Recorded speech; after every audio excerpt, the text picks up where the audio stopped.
Sometimes called the Queen's Birthday Parade, Trooping the Colour has been a tradition of British infantry regiments since the 17th century, although the ceremony's roots go back much further.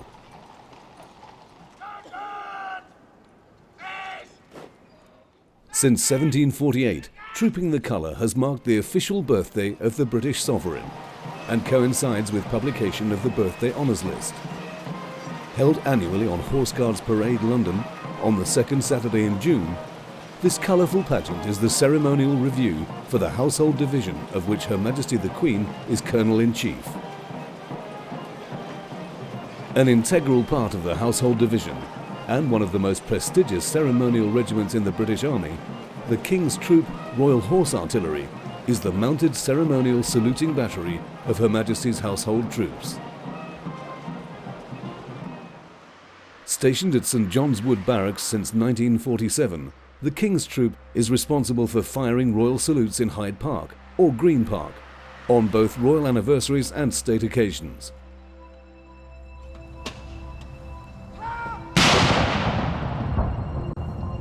Trained to drive a team of 6 horses that each pull one of the 13-pounder state saluting guns,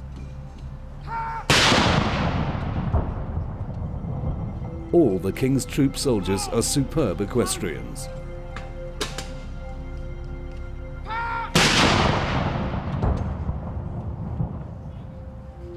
The public knows little of the hard work behind the scenes that's necessary for the King's Troop to participate in special occasions such as Trooping the Colour. Many hours of hard work and training are put in all through the year in preparation for the royal salutes and state ceremonial events. And for 1 month each summer, the King's Troop Royal Horse Artillery performs the duties of the Queen's Lifeguard. Aside from their ceremonial duties though, the King's Troop, also known as the Troop, is a mobilised unit of trained fighting soldiers, serving in operational theatres around the world, providing support to artillery units on the battlefield.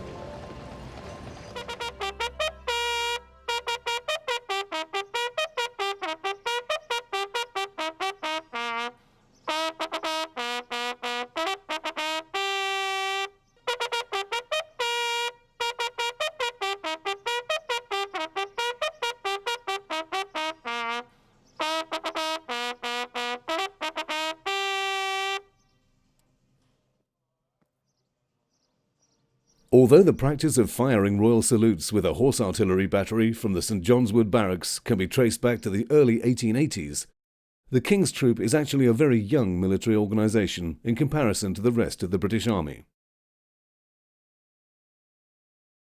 At the beginning of the Second World War, the peacetime practice of firing royal salutes stopped, and the last horse artillery battery stationed at St John's Wood, K Battery, changed from horse-drawn artillery to vehicles. With the war over, King George VI requested the reinstatement of the royal salutes with a traditionally dressed horsed artillery battery which was to be based in London. In response, the riding troop of the Royal Horse Artillery was configured. Originally based in Shoebury-Ness, the riding troop marched into St John's Wood Barracks later that year, firing all the royal salutes in 1946 and the first part of 1947.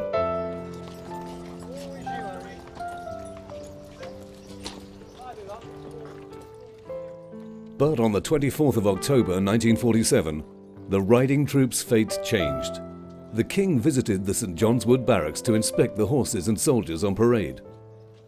Then, in discussion with a number of other officers who were with him, King George VI decided that the riding troop should be known as the King's Troop, and amending the visitor's book in his own hand, struck out the word riding, instead inserting King's. The King's Troop has been at the heart of British ceremonial life ever since. Upon the accession of Queen Elizabeth II to the throne in 1953, the King's Troop would have changed to the Queen's Troop, but Her Majesty declared that the name the King's Troop would remain in honour of her father.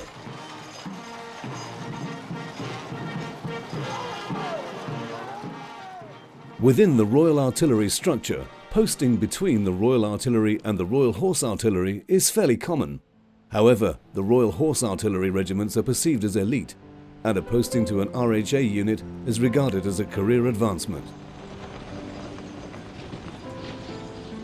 As well as being responsible for state and royal salutes, the King's Troop, sometimes known as the Horse Gunners, takes part in the Remembrance Sunday service and the Lord Mayor's show.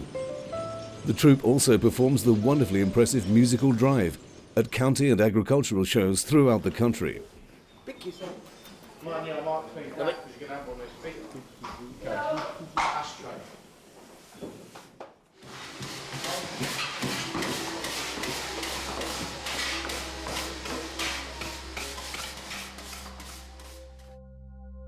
The techniques and traditions of the tack room have been handed down generation to generation. And although being shown what to do is essential, the troop also need to work at speed. Unfortunately, there's no fast way to avoid the thousands of hours of love and dedication required to maintain the troop's high standards.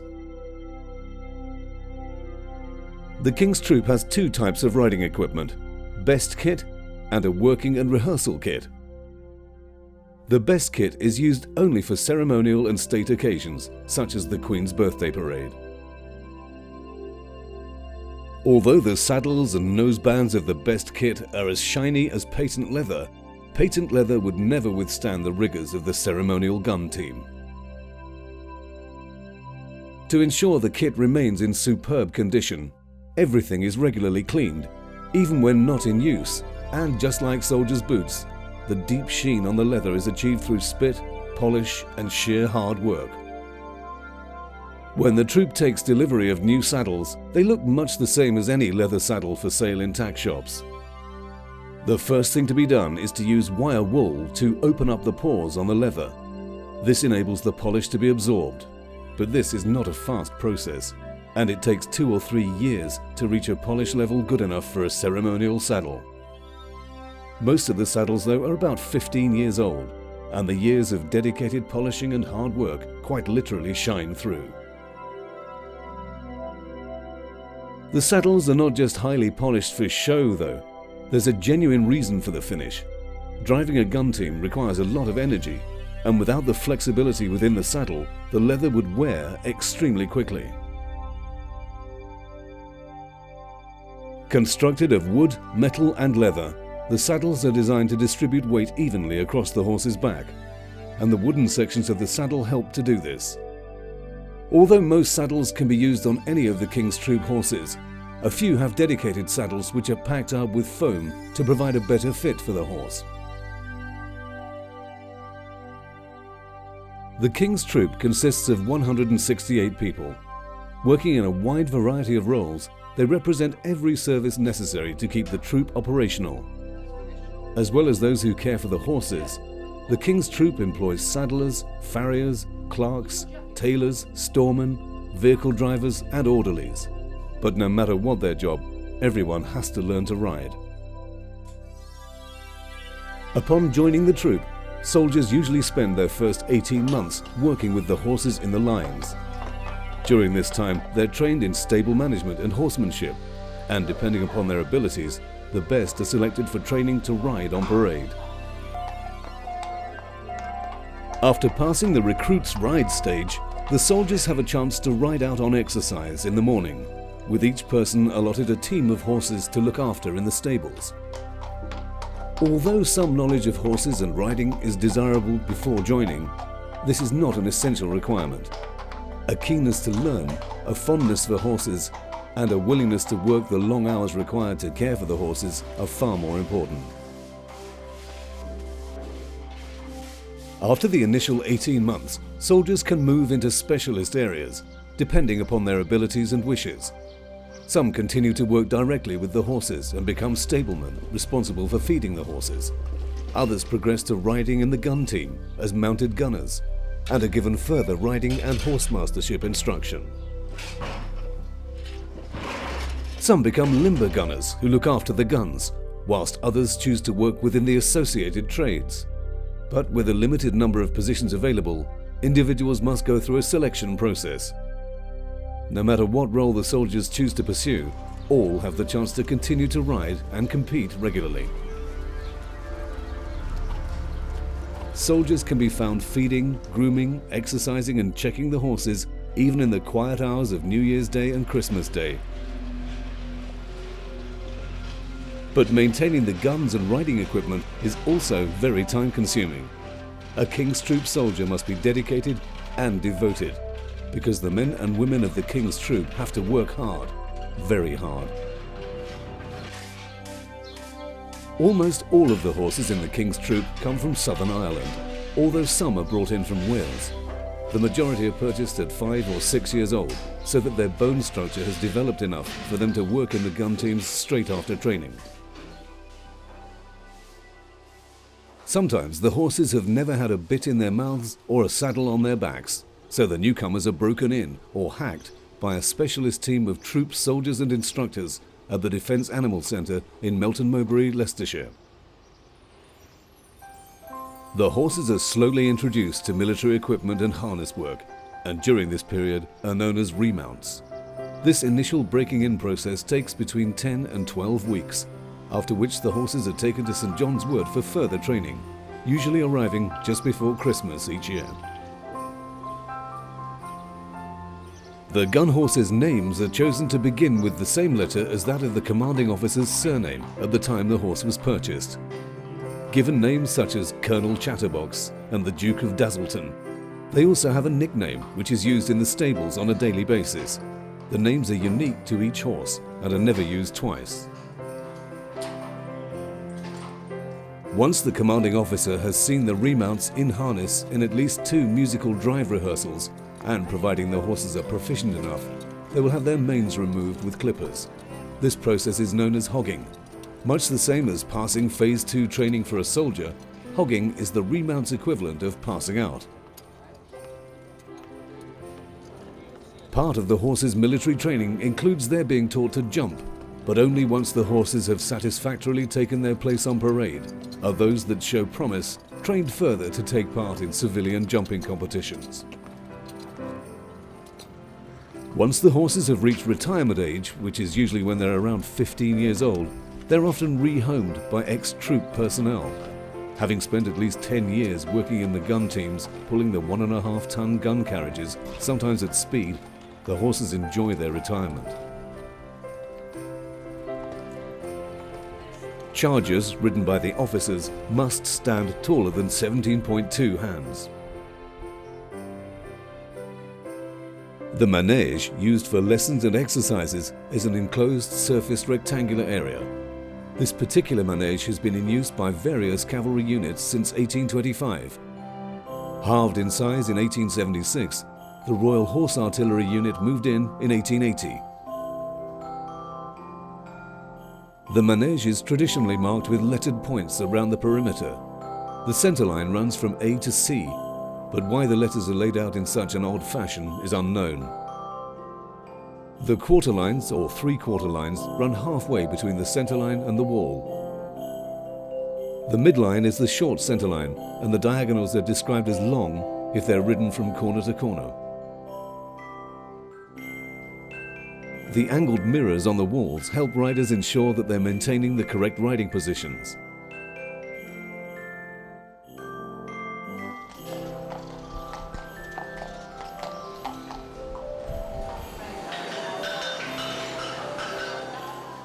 The farriers provide an essential service to the troop, and their job is very physically demanding. Training as blacksmiths initially, farriers learn to handle blacksmith tools and develop the skills and techniques necessary for creating and shaping horseshoes. The learning process for a farrier extends far beyond that of a blacksmith. The farrier must develop an in-depth knowledge of horse anatomy and foot disease. A farrier is responsible for the trimming, shoeing, health and overall well-being of the horse's feet.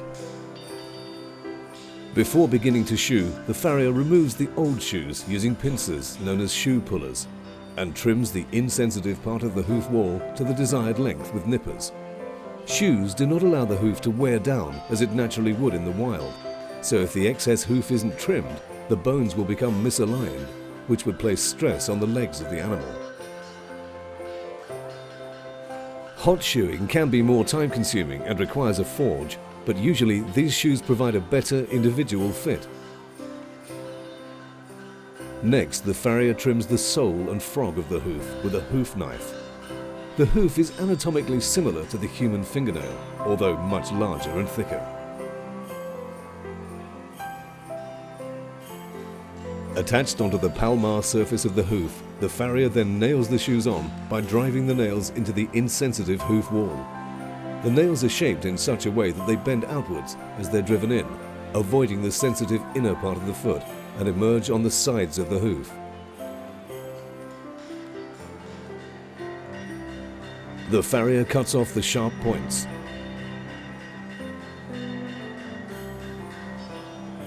Shoeing, when performed correctly, causes no pain to the horse.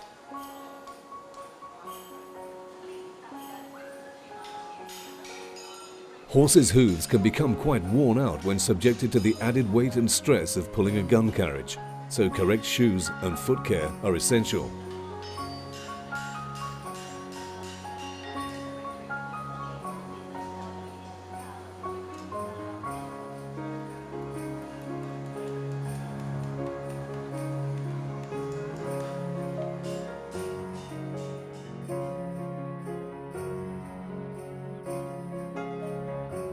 Stabled horses need exercise every single day, and a special surface track has been installed at the barracks to ensure that the horses can be comfortably exercised.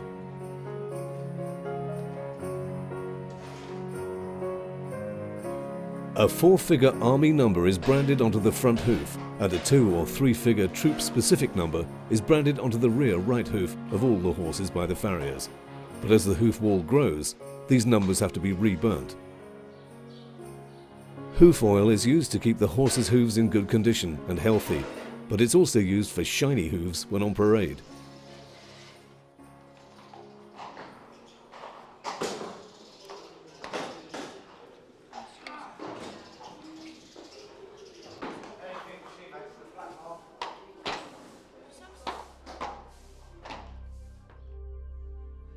Standing on the near side of their horse, the reins are put over the horse's head and neck.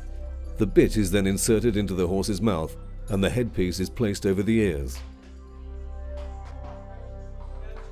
From the front, the bit, noseband and browband are checked to ensure the bridle is level and free of twists. Standing by the horse's near side shoulder, the saddle cloth is placed above the horse's withers and moved back into position by sliding it with the horse's hair and not against it. Using both hands, the saddle is lifted into place so that the pommel is resting just behind the withers. The saddle cloth is pulled up into the saddle arch to avoid pressure on the withers. On the offside, the girth is taken down from the seat of the saddle and the saddle cloth and underflaps are checked. Returning to the near side, the girth is fastened gradually and evenly on both near and offside buckles. Soldiers are encouraged to compete on army horses in eventing, show jumping, mounted skill at arms and other horse trials to improve the performance of both horse and rider on parade. The troop has had many successes, and there have been a number of well-known horses and riders, including several Olympic champions. Currently, over a third of the King's Troop horses take part in horse shows and events throughout the UK.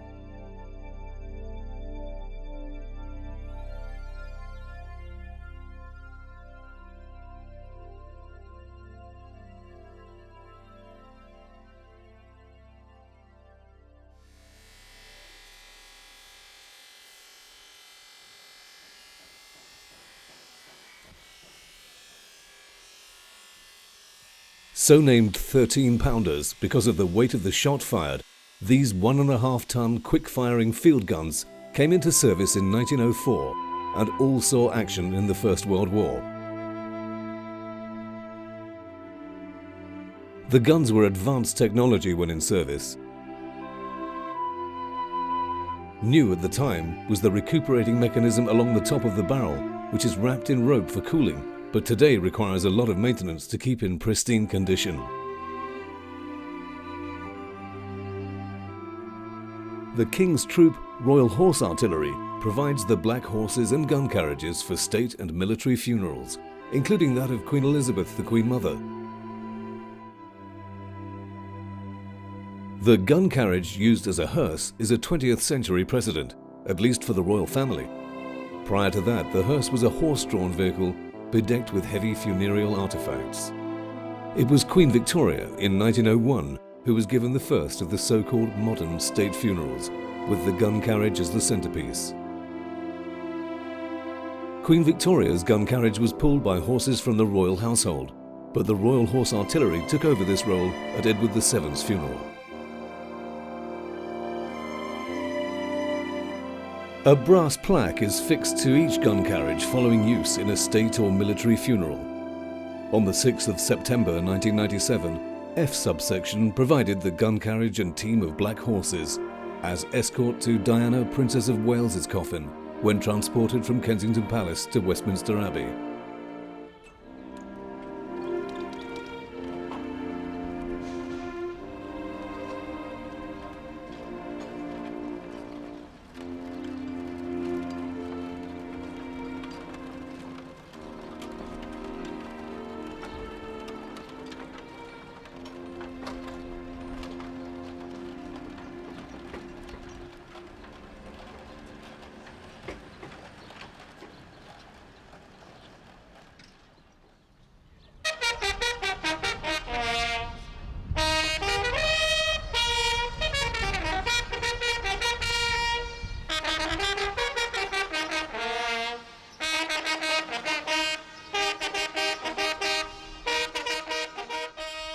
The gun and limber is pulled by 3 pairs of horses, called the lines horses. They're between 15-2 and 16-2 hands high, and are placed in 3 categories: lead, center, and wheel horses. The front pair are the leaders. They're taller, more bold, athletic horses, which act as the accelerator. The center pair of horses are slightly smaller. They add extra draft power and keep the traces off the ground. The final pair are the wheel horses, also known as wheelers, that act as the brakes of the team. They're usually quite thick-set, strong, powerful animals, as they're required to stop the 1.5-ton gun behind them.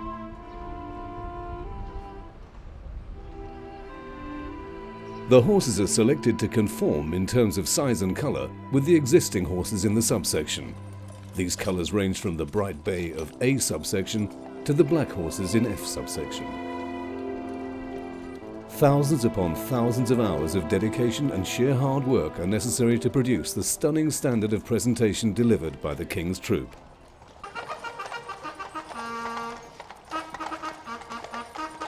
The planning of events is timed to the smallest detail too. The troop cannot afford to be late for their major public events.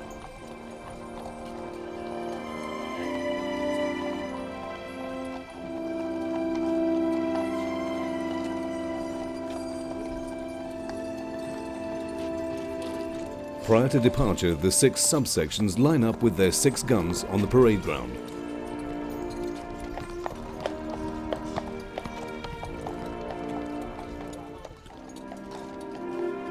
The effect of a daily good grooming is readily recognized in the bright, clean and healthy appearance of the coat.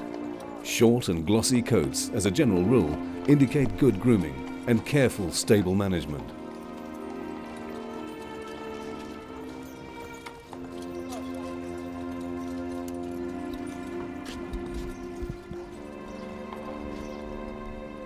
The horses, mounted gunners, bridles, saddles and guns are checked. Again and again by section leaders, NCOs and officers.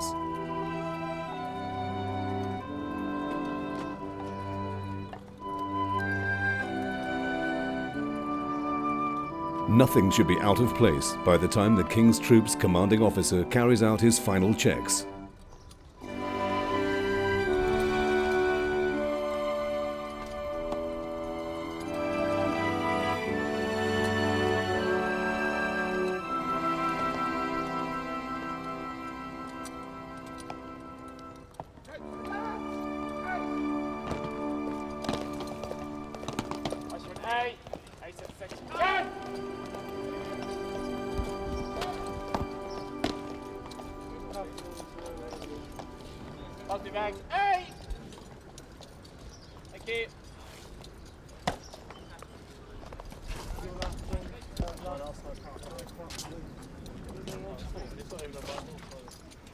Jelly's on it.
Although women have only been able to join the King's troops since 1996, a third of all soldiers at gunner rank are female.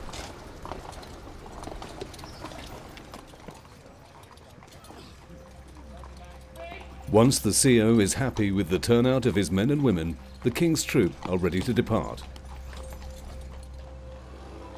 Escorted by both motorcycle and horse-mounted police, the long, slow cavalcade makes its way through the streets of St. John's Wood en route for Hyde Park to undertake a royal salute.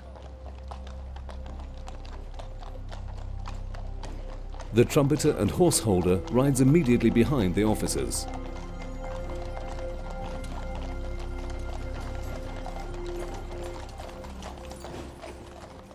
Each gun and limber with the team of horses attached measures 54 feet in length. Pulled by 6 horses, the near side 3 are ridden, whilst the 3 on the offside are held in hand by the near side jockey, who's known as the driver.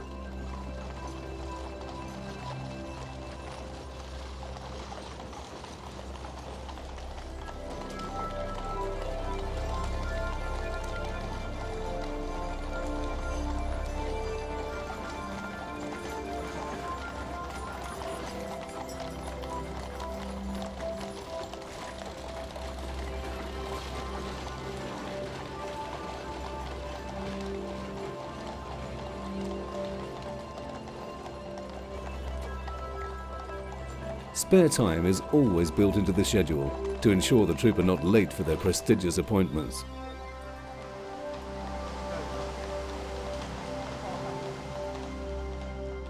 Just over halfway, the King's troops stop in a quiet square to give both the soldiers and horses a welcome rest.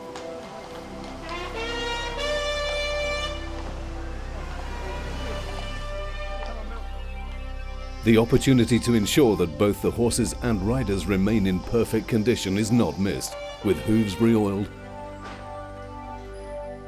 and jackets cleaned. One of the more challenging undertakings for the police escort is negotiating the traffic-heavy Marble Arch.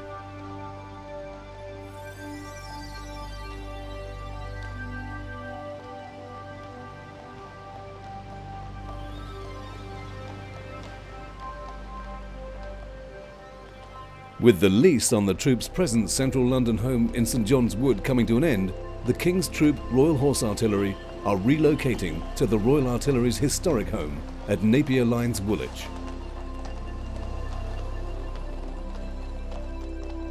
Located 15 miles away from central London, the horses will be loaded into boxes and driven to a staging area at another central London barracks to carry out state duties.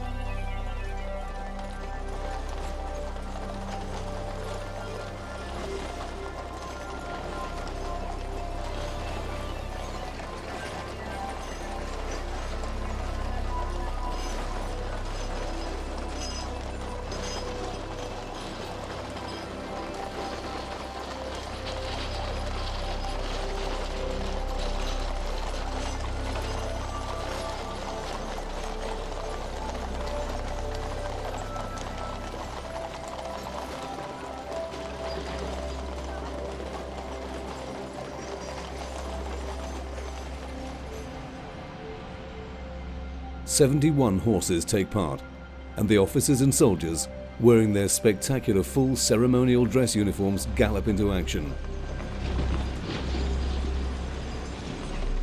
Watching the King's Troop Royal Horse Artillery firing a royal salute is one of the most spectacular forms of ceremonial activity to be seen in London.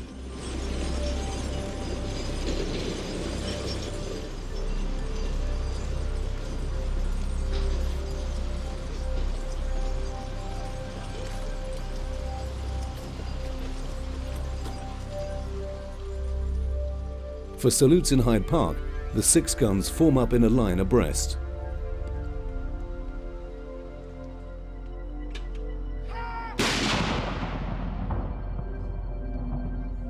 A salute of 41 guns is fired.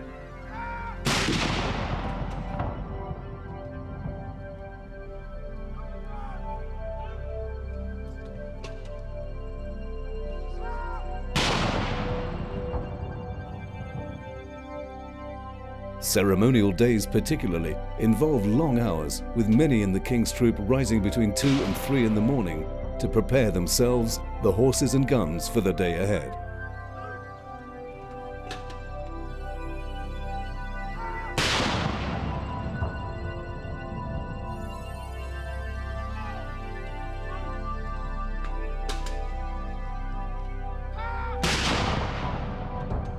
And as the last round echoes across the park, the guns are hooked into their team of horses and once more gallop away before their ride back to St John's Wood Barracks. The gun teams enjoy their ceremonial roles, but rate going at speed as being their best experience.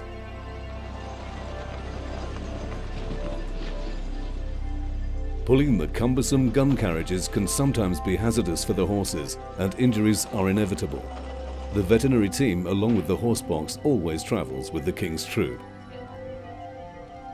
This horse was badly injured on the rear leg and needed to be transported back to the barracks for urgent attention.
Once back at St John's Wood, the horse was given an injection and underwent x-rays, but went on to make a full recovery.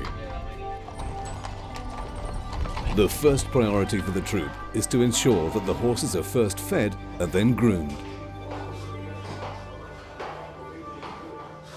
But upon return from the hard work of a gun salute and the pulling of the heavy gun carriages, the secretions by the horse's skin glands are enormously increased, and removal must be assisted by artificial means. Otherwise, the pores of the skin will become clogged and the horse's health will deteriorate. After being wiped down with a damp cloth, the skin is cleaned with a good bristle brush, strongly applied, an action that requires both skill and hard labor.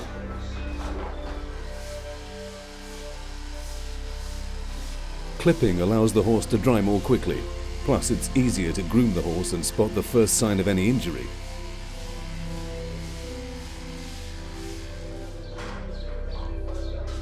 Even the long hairs on the horse's chin are shaved.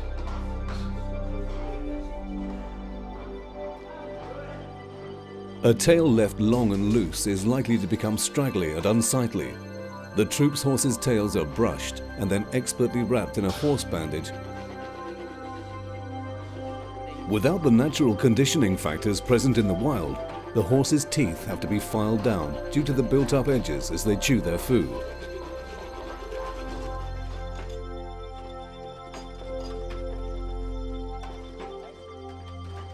Once the horses have been cared for, the soldiers then attend to their other duties, such as cleaning the guns and polishing the tack. Although many mounted King's Troop soldiers will tell you that the riding is tough, none will disagree that preparing all the kit and keeping it clean is the hardest part. Each gun is looked after by a limber gunner for their subsection. It's their responsibility to maintain the gun and ensure that the guns are always in peak condition for parade duties. In order for the King's Troop and others taking part in the trooping of the colour ceremony to be perfectly practiced, rehearsals, called the Major General's Review and the Colonel's Review, are scheduled on the Saturdays 2 and 1 week preceding the Queen's Birthday Parade respectively. The King's Troop attend these rehearsals in their best kit and undertake the exact same procedures as they do at trooping the colour, with of course the same grueling workload and early starts and late finishes for the soldiers. A midnight finish on a ceremonial day is an achievement, with a 1 AM finish not unheard of on these very important days. The King's Troop makes the grueling, almost hour-long ride, excluding stops, down to Horse Guards. Even in the most foul weather conditions, the King's Troop ride to their royal appointments. Wet weather means extra hard work and effort to restore the guns and other equipment back to tip-top condition upon their return to barracks.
The massed bands take up position on the south side of the parade ground.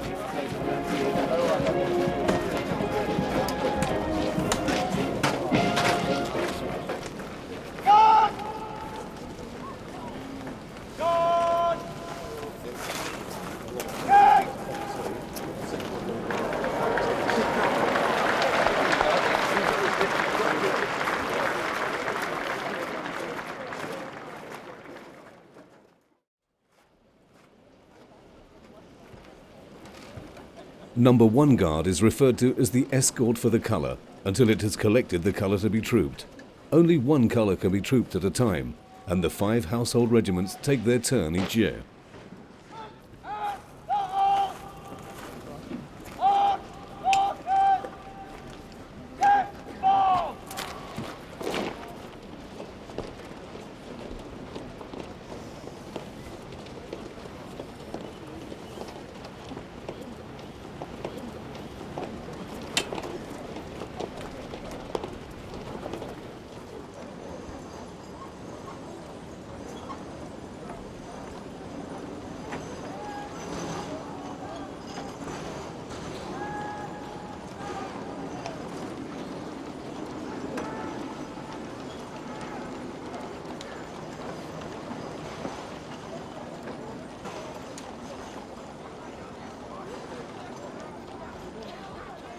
At precisely 10:34 AM, the King's Troop Royal Horse Artillery take up their position alongside the 2 regiments of the Household Cavalry, the Life Guards and the Blues and Royals, and the mounted bands.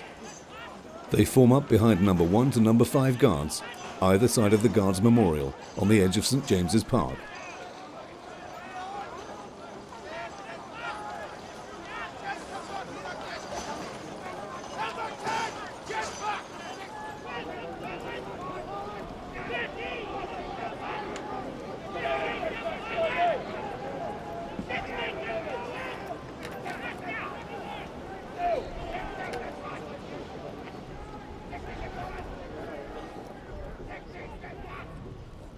The 6 Foot Guard companies march on to Horse Guards Parade via the Mall, preceded by regimental bands, and form an extended L shape around the perimeter of the square. This echoes the defensive formation known as the Hollow Square that in battle would have stood to protect the precious colour.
Arriving precisely as the clock on the Horse Guards building strikes 11 o'clock, the Queen prepares to take the royal salute.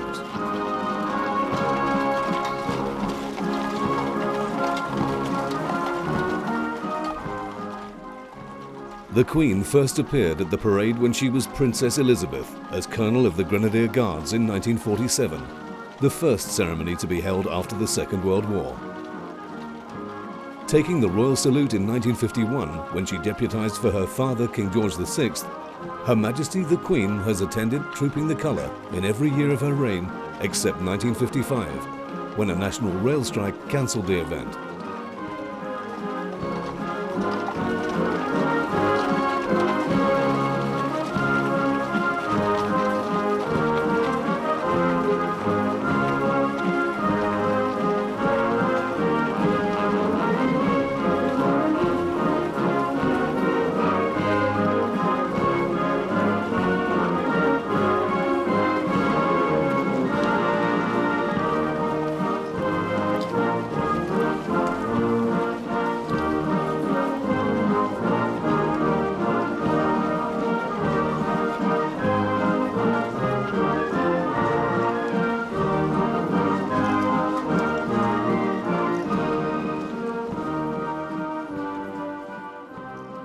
The parade was first performed on the Sovereign's birthday for King George III in 1760, and throughout Queen Victoria's long reign, the Foot Guards performed this same ceremonial parade in honour of her birthday. The parade has continued to be held annually ever since, on a day set aside as the Sovereign's official birthday, with a few exceptions, notably the 2 World Wars.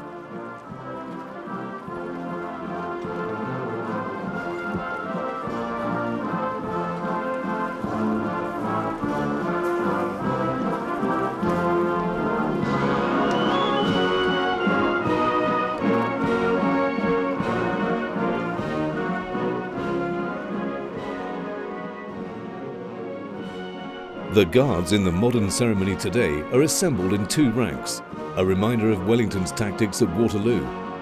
A reminder also that these are soldiers who serve the sovereign and nation when called upon to do so.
Some 113 words of command are given by the officer in command of the parade.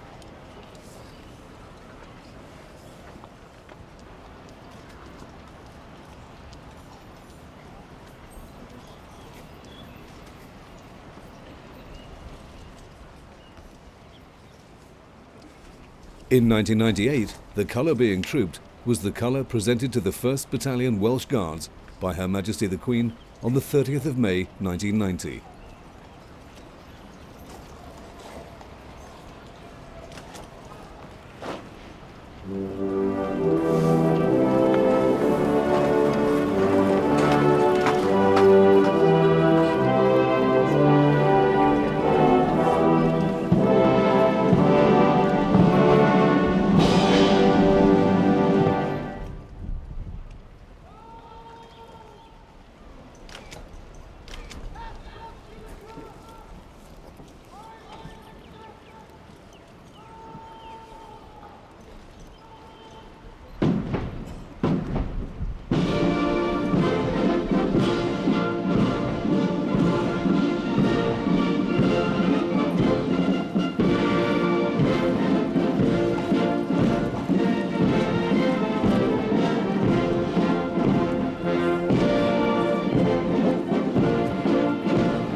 The Garrison Sergeant Major of London District, who's not mounted, coordinates the whole event on the parade ground and the approach road from the Mall.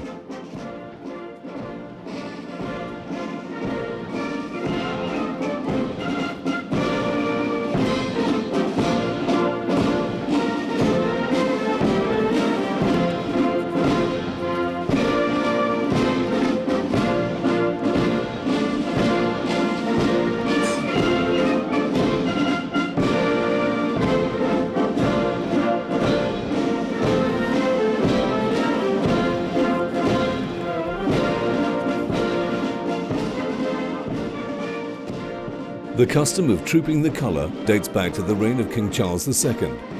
Because the colours of a regiment were visible above the smog and filth of battle, they were used as a rallying point. The ensigns with their colours were slowly marched between the soldiers' ranks every day to ensure that every man could recognise those of his own regiment. In London, the Foot Guards used to do this as part of their daily guard mounting on horse guards, and the ceremonial proceedings of the modern Trooping the Colour parade are along similar lines.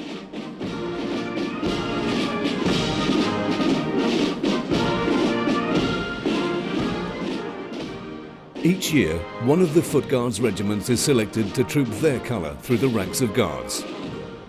They take their turn for this honour in rotation, as operational commitments permit.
First off, the mounted troops perform a walk march.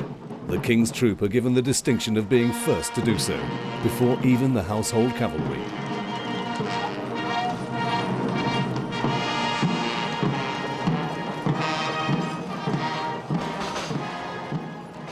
Formed for over half a century, the King's Troop Royal Horse Artillery is seen in this appearance on Horse Guards during Her Majesty the Queen's birthday parade on the 13th of June 1998.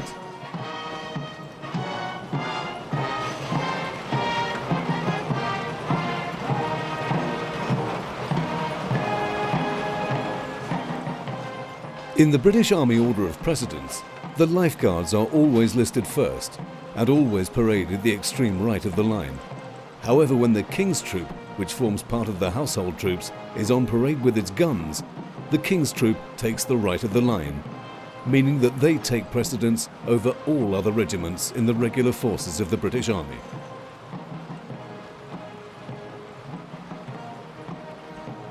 Along with all guns of the Royal Regiment of Artillery, the troops' guns are their colours and are granted the same respect as the embroidered colours of other regiments.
Marching to the Royal Artillery Slow March, the King's Troop roll forward their guns in 3 sections.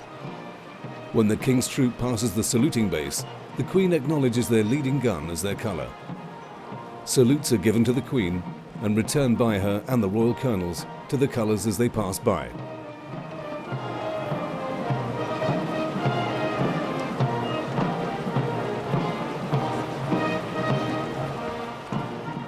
The household cavalry, made up of the Life Guards and the Blues and Royals, walk past.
A mounted state trumpeter of either of the 2 household cavalry regiments plays the trot to signal the beginning of the trot past by the mounted guards.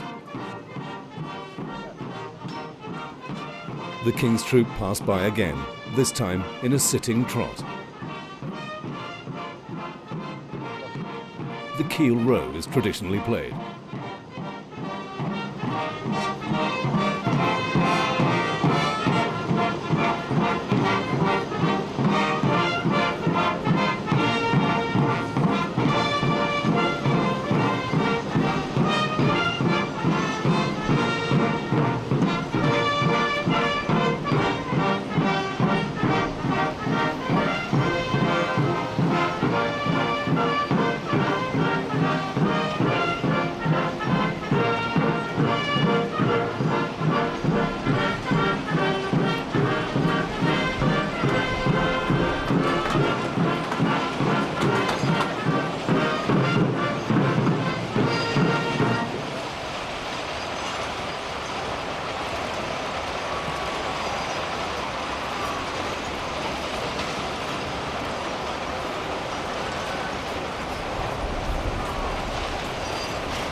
Having completed 2 circuits of Horse Guards Parade, the King's Troop departs to fire a royal salute in Green Park, adjacent to Buckingham Palace, at 1 p.m.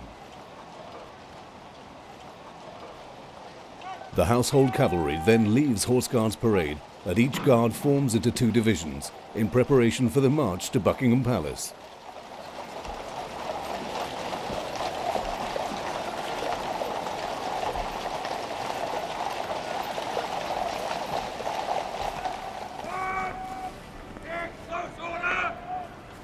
The final royal salute is given. Led by the field officer, the colour of No. 1 Guard is lowered to the ground by the ensign. After the salute, he then rides towards the saluting base, informing the Queen that the Guards are ready to march off Horse Guards Parade.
The 1,400 officers and soldiers who were on parade, together with over 100 horses and the 400 musicians from 10 bands, are led back down the Mall to Buckingham Palace.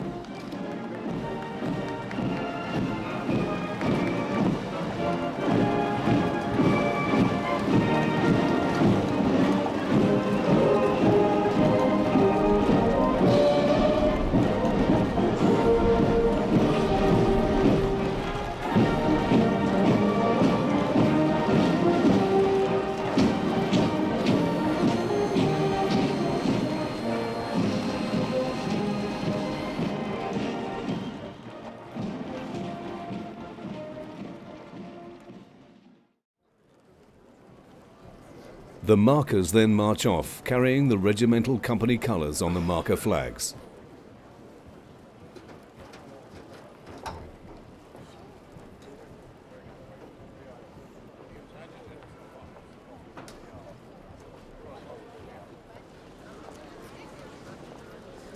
On the day of trooping the colour, the Royal Standard is flown from Buckingham Palace and from Horse Guards Building.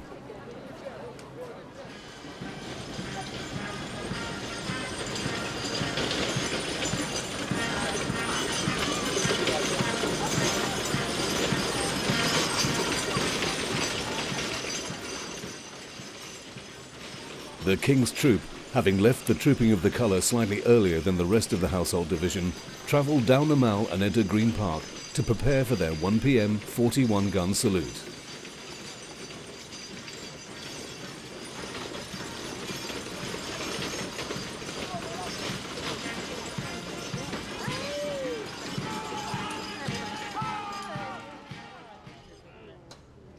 Without doubt, the gun salute is a mark of respect, but the origins of the salute and the principle for the number of different guns fired as royal salutes remains unclear. The Admiralty claims that when a man of war was visiting a foreign port, it would discharge all its guns to show that they were empty, and thus indicate friendly intentions, because the ship's company would not have enough time to reload the cannons before coming into the range of the shore batteries.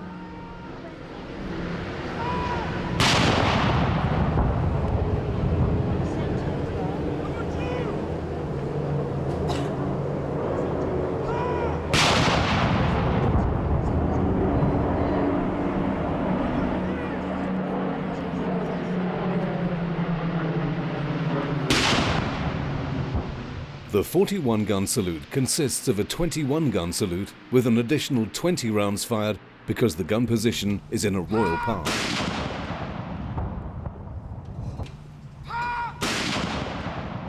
Nobody knows why 21 guns should be fired, but an explanation put forward by the War Office was that it was the next odd number after 19, which is the number of salutes fired at field marshals and admirals' funerals.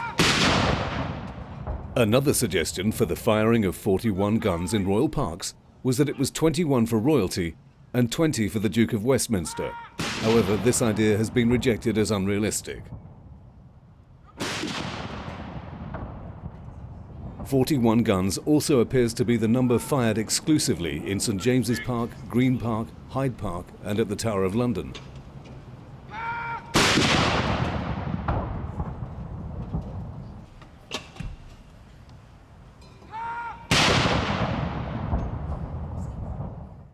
With a recuperating mechanism along the top of the barrel of the gun, once fired, the considerable recoil was absorbed by the recuperator, stopping the gun carriage moving offline. This meant that the gun didn't require realignment after each round was fired.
The men and women of the King's Troop Royal Horse Artillery work hard, enthralling the public at events throughout the country. They're proud to be the British Army's youngest mounted regiment, and Her Majesty the Queen's mounted ceremonial saluting battery at that. With a clearly defined role in the continuation of Britain's historic military traditions, the troop does not lose sight of its 21st century obligations to maintain an operational presence in theatres of war around the world. But without such gloriously rich military units to deliver the pomp and colour of traditional ceremonial events, the British Army, the monarchy and Great Britain would lose something irreplaceable. Long may the King's Troop and British military tradition continue.